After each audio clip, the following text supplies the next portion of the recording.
प्रभूची स्तुती हो. माझं नाव आहे पास्टर राजेश केदार. सर्वांचं या व्हिडिओमध्ये स्वागत असो. येशू ख्रिस्त आपला व आपल्या फॅमिलीला आशीर्वादित करो आणि सुरक्षित ठेव. प्रियानो, हा संदेश खूप महत्त्वपूर्ण संदेश आहे, कारण आज आपण शेवटच्या दिवसात जगत आहोत आणि कधी पण जे आहे ते आता स्वर्गरोहण होऊ शकतं, कधी पण रॅप्चर होऊ शकतं.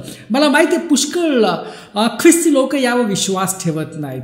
तिथे म्हणतात की स्वर्गरोहण या गोष्टी सर्व काल्पनिक आहे, या गोष्टी अस्तित्वात होणार नाही आणि पुष्कळचा या गोष्टीवर विश्वास नाही. काय जण म्हणतात की रॅप्चर हा जो शब्द जो आहे पवित्र शास्त्रामध्ये नाही आहे.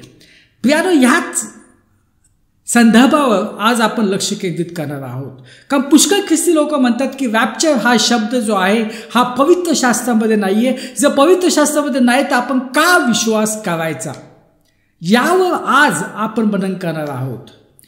प्रियानो, प्रकटीकरण 3:10 आपण जाऊया. इथं म्हटलं आहे की देवाविषयीचे माझे वचन तू राखले आहेस, म्हणून पृथ्वीवर राहणाऱ्या लोकांची परीक्षा होण्याचा जो परीक्षा प्रसंग सर्व जगावर येणार आहे त्यापासूनही मी तुला राखेन. कारण इथं काय म्हटलं आहे की जगातील लोकांवर जो आहे एक मोठा कठीण वेळ येणार आहे आणि ती वेळ म्हणजे क्लेशाचा काळ, ज्याला आपण म्हणतो ट्रिब्युलेशन.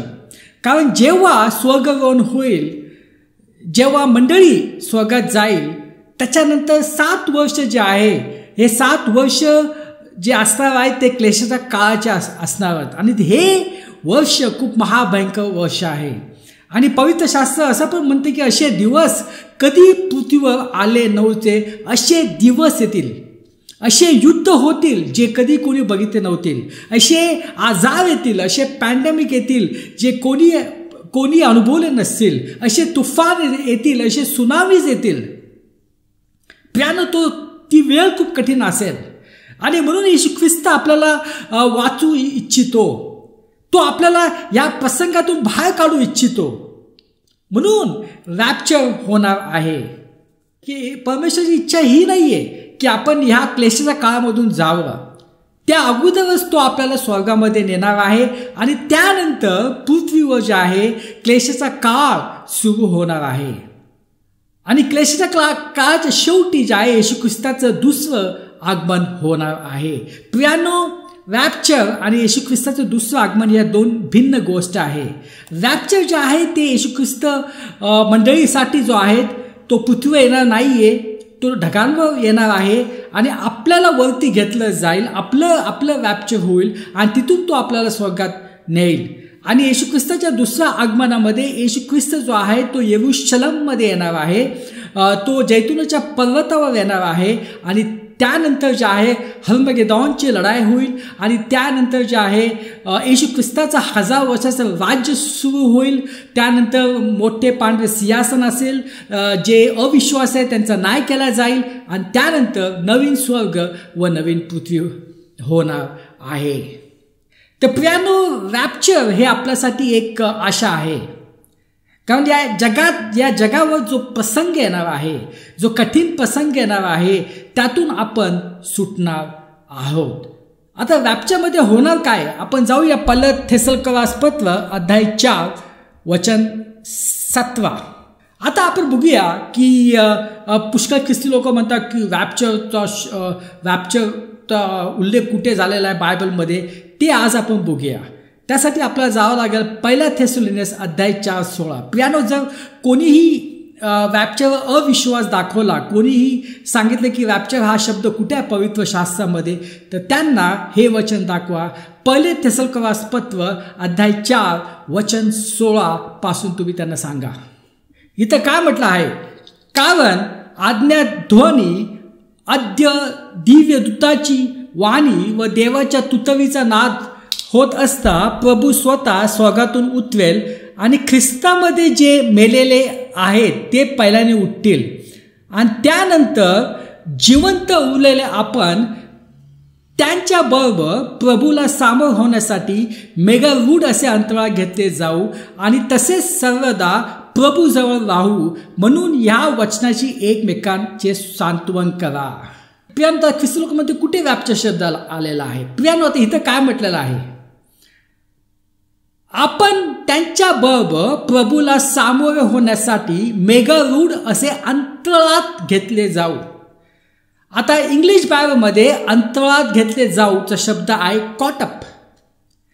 आता तुम्हाला माहिती आहे की जे जुना करार आहे तो हिब्री भाषेमध्ये लिहिलेला गेलेला आहे आणि नवीन करार जो आहे तो ग्रीक आणि लॅटिनमध्ये लिहिलेला गेला आहे. तर जर आपल्याला रॅप्चर हा शब्द शोधायचा आहे तर आपल्याला लॅटिन बायबल आपल्याला बघावं लागेल, कारण रॅप्चर हा शब्द जो आहे तो लॅटिन शब्द आहे. आता इथं अंतराळात घेतले जाऊ जो आहे तो लॅटिन शब्द जो रॅप्चर आहे त्याचं हे ट्रान्सलेशन आहे आणि इंग्लिश बायबलमध्ये जे ट्रान्सलेशन आहे ते कॉट अप ट्रान्सलेशन आहे.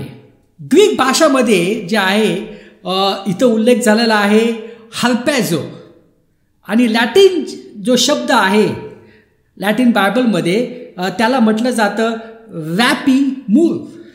आता रॅपीमूर हा शब्द जो आलेला आहे हा रॅपिओपासून आलेला आहे, हा रॅप्चरो पासून आलेला आहे आणि तिथून हे रॅप्चर हा शब्द आलेला आहे. तर प्रियानो, रॅप्चर हा शब्द पवित्र शास्त्रामध्ये आहे, म्हणून कोणी असं म्हणू शकत नाही की रॅप्चर हा शब्द पवित्र शास्त्रामध्ये नाही आहे.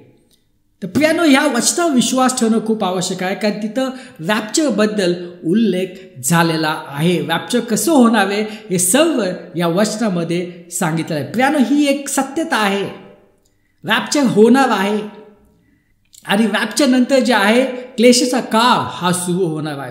तर प्रियानो, पुष्कळ ख्रिस्ती लोक म्हणतात आपल्याला क्लेशाच्या काळातून जावं लागेल, आपल्याला जो ख्रिस्त विरुद्ध त्याचा सामना करावा लागेल, आपल्याला जो आहे आपल्याला जे आहे मार्क ऑफ द बिस्ट आपल्याला घ्यावा लागेल, जो नाही घेतला तर प्रॉब्लेम होईल. प्रियानो, हे सगळं चुकीचं आहे.